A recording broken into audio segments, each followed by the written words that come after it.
Hi, good morning. எல்லாருமே பார்த்துருப்பீங்க. இப்போ என்ன பிரச்சனை போயிருக்கு, என்ன பிரச்சனைன்னு சொல்லிட்டு எல்லாருமேக்கு தெரியும்ல. ஸோ 300 பவுன் பத்தாது, அந்த 70 லட்சத்துக்கு கார் பத்தாது அப்படின்னு சொல்லிட்டு இன்னுமே பார்த்தீங்கன்னா இன்னும் 100 கோடி பணம் வேணும், இன்னும் 200 பவுன் வேணும் அப்படின்னு சொல்லிட்டு கல்யாணமான ஸ்டார்டிங்லேருந்தே இந்த பொண்ணை வந்து புஷ் பண்ணிகிட்டே தான் இருந்திருக்காங்க. அவங்க அப்பாவுக்கு விஷயம் ஆரம்பத்துலேருந்தே தெரியுது.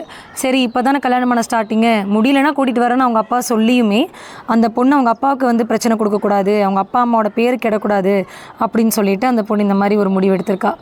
பாரமாக இருக்கக்கூடாது அப்படின்னு. இதில் அந்த பொண்ணு விட்ட ஒரு வார்த்தை என்னன்னா, ஒருத்தனுக்கு ஒருத்தி தான், வேற ஒருத்தனை கல்யாணம் பண்ணுறதுக்கு எனக்கு விருப்பம் இல்லை அப்படின்னு. நாமளே பார்க்குறோம் இன்ஸ்டாகிராமில் எவ்வளோ பேர் இப்போ வந்து நிறையா பேர்த்துக்கு கணவன் கரெக்டாக அமையாமல் எவ்வளோ பேர் வந்து இப்போ டிவோர்ஸ் வாங்கிட்டு அவங்க பாட்டுக்கு நிம்மதியாக தனியாளாக வேலைக்கு போயிட்டுருக்காங்க. அது ஏன் நம்ம டிவோர்ஸ் ஆகிடுச்சு அப்படின்னா கண்டிப்பாக இன்னொருத்தனை கல்யாணம் பண்ணணுன்னு அவசியமே இல்லையே. உனக்கு கல்யாணம் பண்ண விருப்பம் இல்லைன்னா நீ வேலைக்கு போ, தனியாலாம் நின்று. அந்த பொண்ணு ரிச்சாக இருக்கா, ஸோ பிஸ்னஸ் ஆரம்பிக்கலாம். அன்றைக்கி கல்யாணம் பண்ணணும்னு தோணிட்டு 3 மாதத்தில் சாகணும்னு தோன்ற அந்த பொண்ணுக்கு இன்றைக்கி டிவோர்ஸ் வாங்கிட்டு நாளைக்கு எத்தனை வருஷம் கழிச்சோ, சின்ன பொண்ணு தான், ஒரு 2-3 வருஷம் கழிச்சு கூட அந்த பொண்ணுக்கு மனசுக்கு பிடிச்ச ஒரு பையன் அமைஞ்சிருக்கலாம், கல்யாணம் பண்ணியிருக்கலாம். இல்லை அவங்க அப்பா ஒரு தொழில் ஆரம்பித்து கொடுத்து அந்த பொண்ணு பிஸ்னஸில் நல்லபடியாக வந்திருக்கலாம். அது அந்த பொண்ணு யோசிக்கவே இல்லை, அந்த 1 மினிட்ல போயிட்டா. தயவு செஞ்சு சொல்கிறேன், நிறையா இடத்துல நிறையா பொண்ணுங்க இந்த மாதிரி கஷ்டப்பட்டுட்ருக்காங்க. அது வந்து இதுக்கு வந்து இந்த சாகிறதுங்கிறது முடிவு கிடையாது.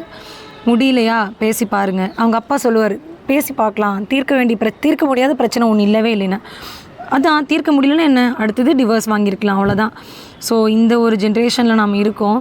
நம்ம முடியல பேசி பாருங்கள், பேரண்ட்ஸோடு பேசுங்க. நீங்கள் வெறும் கப்புள்ஸ் மட்டும் பேசாதீங்க, பெரியவங்களை வச்சு பேசி பாருங்கள். அதை மீறியும் முடியல, வேணாம், செட் ஆகலை, பெரியவங்களுக்கு கூட மரியாதை கொடுக்கல, எதுவுமே இல்லைன்னா தயவு செஞ்சு விட்டு வேணாம். அப்படி நமக்கு ஒரு டாக்ஸிக்கான லைஃப் இருக்குன்னா தயவு செஞ்சு நமக்கு வேணாம். அதே மாதிரி இந்த இப்போ எப்படின்னா பொண்ணுங்களை பெக்கிறதே ரொம்ப பயமாக இருக்குது. இதுக்கப்புறம் பார்த்திங்கன்னா பொண்ணுங்களை பெற்றவங்க கல்யாணம் பண்ணி கொடுக்க போகிற வயசில் இருக்கிற பெற்றவங்களுக்கு ஐயோன்னு பயமாக இருக்குது. ஏன்னா ஒன்றா கொடுத்தா டிவோர்ஸ்னு வந்து நிற்கிறாங்க பொண்ணுங்க. அப்படி இல்லைன்னா இந்த மாதிரி கெட்ட விஷயமா நடக்குது. ஸோ தயவு செஞ்சு பொண்ணு கொடுக்குறவங்க பார்த்து விசாரித்து கொடுங்க. இந்த லவ் மேரேஜ் பண்ணக்கூடாதுன்னு ரொம்ப புஷ் பண்ணி அரேஞ்ச் மேரேஜ் பண்ணுறாங்க தெரியுமா, அவங்கள தான் நிறையா பேர்த்துக்கு இந்த பிரச்சனையே வருது. லவ் பண்ணால் வேறு கேஸ்ட்டு, வேறு ஜாதி, இல்லை வந்து வேறு ரிலீஜன் அப்படின்னு சொல்லிட்டு பொண்ணுக்கு ஐயோ அப்பா அம்மாவுக்கு தெரிஞ்ச பிரச்சனை அப்படின்னு சொல்லிட்டு இப்போ பார்த்திங்கன்னா லவ் மேரேஜ் பண்ணுறவங்க கூட நல்லா இருக்காங்க. அரேஞ்ச் மேரேஜ் பண்ணி தான் இப்போது இந்த பிரச்சனையே. அதனால் அதுக்கான லவ் மேரேஜ் மட்டும் தான் பண்ணணுன்னு சொல்ல. நீங்கள் பொண்ணு கொடுத்தாலும் தயவு செஞ்சு பார்த்து விசாரித்து அந்த பொண்ணு பையனும் கொஞ்சம் பேச விடுங்க, டைம் கொடுங்க. அவங்க ஃபேமிலி எப்படின்னு கொஞ்சம் பார்த்து கொடுங்க. மறுபடியும் இந்த தப்பு யாருக்குமே என்றைக்குமே நடந்துடக்கூடாது. அதே மாதிரி பொண்ணுங்க தயவு செஞ்சு முடியலன்னா வெளியே வந்துடுங்க. இந்த மாதிரி ஒரு தப்பை மட்டும் பண்ணிடாதீங்க. இருக்க முடியலையா, கடவுளே கதின்னு சொல்லிட்டு கம்முன்னு அப்படி போயிடலாம். உங்களுக்கு கல்யாணம் தானே வேணாம், தயவு செஞ்சு இப்படி பண்ணாதீங்க. பணம் இருக்குது, பதவி இருக்குது அப்படின்னு சொல்லிட்டு யாருமே எந்த ஒரு காரணத்தை கொண்டு ஆடுனா கடைசியில் வந்து அது நமக்கு துணை இருக்காது. நமக்கு தெரியும் இப்போ அகமதாபாத்தில் அந்த ஏர்லைன் பிரச்சனை எப்படி இருக்குன்னு. அதில் பார்த்திங்கன்னா 3/4 பேர் ரிச்சான பர்சன்ஸ் தான் எல்லாருமே. ஆனால் கடவுள் வந்து பணம் இருக்குன்னு பார்க்கல. அந்த பொண்ணு ஒரு நிமிஷத்தில் இறந்துட்டா. ஆனால் அந்த பொண்ணுக்கு கஷ்டம் கொடுத்தவங்களுக்கு துடிக்க சாவாங்க அவங்க ஃப்யூச்சரில். அவங்களோட கர்ம வினை அப்படிங்கிறத அடுத்த ஜென்மத்திலலாம் யாரும் அனுபவிக்கிறதில்ல, இந்த ஜென்மத்திலே எல்லாருமே அனுபவிச்சிட்றாங்க. இவ்வளோ தூரம் நடந்துட்டுருக்கு உலகத்தில், இத்தனை பேர் இப்படி இறந்துட்டுருக்காங்க. இதெல்லாம் தெரிஞ்சுமே நிறையா பேர் இப்படி உலகம் கொஞ்சம் கொஞ்சமாக அழிஞ்சிட்ருக்கு. திருவண்ணாமலையில் பிரச்சனையாச்சு தெரியும், கேரளாவில் ஒரு ஊரே அழிஞ்சிருச்சு, காஷ்மீரில் பிரச்சனை வந்துச்சு, ஒரு ஏர்லைன்லேயே பார்த்தீங்களா 240 பேர் செத்து போயிட்டான். நாம் கொஞ்சம் கொஞ்சமாக தப்பு நடக்கிற வரைக்கும் இந்த மாதிரி தான் உலகம் அழிஞ்சிக்கிட்டே தான் போகும். அது வந்து தெரிஞ்சுமே நிறையா பேர் இன்னுமே பாவம் பண்ணுறது நிறுத்தலை. இன்னுமே நிறையா பேர் அந்த தப்பு பண்ணுறதை ஸ்டாப் பண்ணவே இல்லை.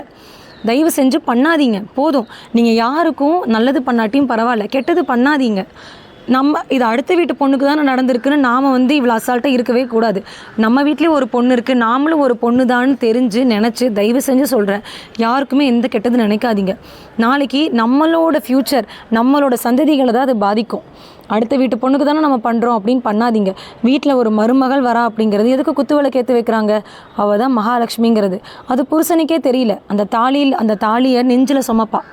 அதாவது புருஷன் செத்து போயிட்டானா அவங்க அம்மாவுக்கு வந்துட்டு பிரச்சனை இல்லை, அவங்க அம்மா போய் மூலையில் உட்கார மாட்டா, அந்த பொண்ணு தான் போய் மூலையில் உட்காருவா. அது புரிஞ்சுக்கோங்க. தயவு செஞ்சு சொல்கிறேன், யாருமே யாருக்குமே கெட்டது நினைக்காதீங்க. நீங்கள் நல்லது நினைக்காட்டியும் பரவாயில்ல, கெட்டது நினைக்காதீங்க. கர்ம வினைங்கிறது உண்மை தான். இந்த கலியுகத்தில் இந்த மாதிரி கெட்டது நினைக்க நினைக்க நடக்க நடக்க இன்னும் கொஞ்சம் கொஞ்சமாக அழிவு ஏற்பட்டே தான் இருக்கும். அத்தனை அழிவு நடக்கிறதுக்கு காரணம் நம்ம மனுஷங்க தான். நாம தான் காரணம். நாம் ஒருத்தவங்களுக்கு பண்ணுற கெட்டது, அந்த பில்லி சூனியம் அது இதுன்னு பண்ணுறது, இல்லை ஆளை வச்சு அடித்து கொலை பண்ணுறது, இந்த மாதிரி பண்ணுறதுனால தான் நமக்கே தெரியாமல் இந்த கடவுளே பொறுக்க முடியாமல் உலகத்தை கொஞ்சம் கொஞ்சமாக அப்படி அழிச்சிட்டு இருக்காங்க. தயவு செஞ்சு யாருக்கும் எதுவும் கெட்டது பண்ணாதீங்க. பொண்ணுங்க யாரும் இந்த மாதிரி முடிவு எடுக்காதீங்க. பிடிக்கலையா உட்காந்து பேசுங்க. யாருமே ஒரு கணவன் மனைவிக்குள்ளே ஒரு 3வது மனுஷனை உள்ளே விடாதீங்க. அப்படி விட்டால் அது அவங்களோட அப்பா அம்மாவாக இருக்கட்டும். அதுவும் பிரச்சனைங்கும் போது உட்காந்து பேசுங்க. முடிஞ்சால் ஒன்றா இருங்க. முடியலைன்னா தயவு செஞ்சு தனித்தனியாவது போய் அவங்கவுங்க வாழ்க்கை பாருங்கள். பிடிக்கலன்னா டீசெண்டாக பண்ணிடுங்க. இன்னுமே இந்த காசு பணம் பதவி இருக்குங்கிற திமிரில் நிறையா பேர் ஆடுறாங்க. பணம் யாரையுமே காப்பாற்றாது. இந்த பணம் இருக்கிற திமிரில் நிறையா பேர் ஆடிட்டுருக்காங்க. அதுவும் நிறையா திடீர்னு வந்துடுறாங்க. இந்த புது பணக்காரங்க திடீர்னு பணம் முளைச்சவங்களாம் பார்த்திங்கன்னா, ஓ நான் தான் டாப்பு, மற்ற எல்லாமே வேஸ்ட்டு அப்படிங்கிற மாதிரிலாம் யோசிக்கிறாங்க. ரொம்ப ரொம்ப தப்பு. இன்றைக்கி மேலே இருக்கிறவங்க நாளைக்கு கீழே போக முடியும். இன்றைக்கி கீழே இருக்கிறவங்க நாளைக்கு மேலே போக முடியும். வெறும் சாம்பல் மட்டும்தான் மிஞ்சும் கடைசியில். அது சிவனையும் முருகனையும் பற்றி தெரிஞ்சுக்கிட்டு அவங்கள ரொம்ப ரொம்ப கும்புறவங்களுக்கு தான் தெரியும். எல்லாமே வெறும் இந்த சாம்பல் மட்டும்தான். நமக்கு இந்த அளவுக்கு ட்ரெஸ் கொடுத்துருக்காங்க, இந்த அளவுக்கு நமக்கு சாப்பாடு 3 வேளை கிடைக்குது, நம்மளால் எந்திரிச்சு நடக்க முடியுது, நம்ம கையால் நாம் எடுத்து சாப்பிட முடியுது. இதுக்கே நம்ம பெரிய புண்ணியம் பண்ணியிருக்கணும். மற்றது எல்லாமே நமக்கு சொந்தமே கிடையாது. நாளைக்கு சாகும்போது நம்ம கூட எது இருக்கும் சொல்லுங்கள் பார்க்கலாம்? ஒன்றுமே இருக்காது. வெறும் எலும்பு தான் மிஞ்சும். அதையுமே நம்மளால் எந்திரிச்சு பார்க்க முடியாது. தயவு செஞ்சு யாருக்குமே கெட்டது நினைக்காதீங்க, கெட்டது பண்ணாதீங்க.